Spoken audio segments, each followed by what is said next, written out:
Diet করছো but noodles খেতে ইচ্ছা করছে, ডোন্ট ওয়ারি। প্রথমে কিছুটা আটার নুডলসটাকে ভালো করে সেদ্ধ করে নিয়ে কড়ার মধ্যে অল্প একটু বাটার দিয়ে তার মধ্যে হাফ চা চামচ ময়দা দিয়ে ভালো করে ময়দাটাকে ভেজে তার মধ্যে অল্প একটু নুন আর গোলমরিচ অ্যাড করে দুধ অ্যাড করো। অল্প অল্প করে দুধ অ্যাড করবে, কারণ একসাথে সব দুধটা দিলে কিন্তু এই হোয়াইট সসটা জমে যাবে এবং ভালো থিকনেস হবে না।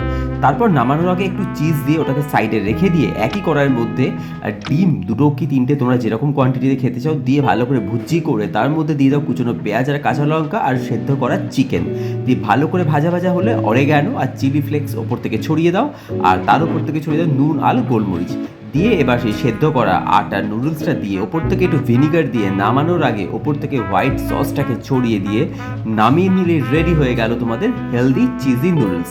তাহলে আজকেই বানিয়ে এটাকে ট্রাই করো যদি তোমাদের চিজ পছন্দ হয়, আর আমাকে কমেন্ট করে জানাবে কেমন লাগলো, আর চ্যানেলটাকে সাবস্ক্রাইব করতে ভুলো না। টাটা।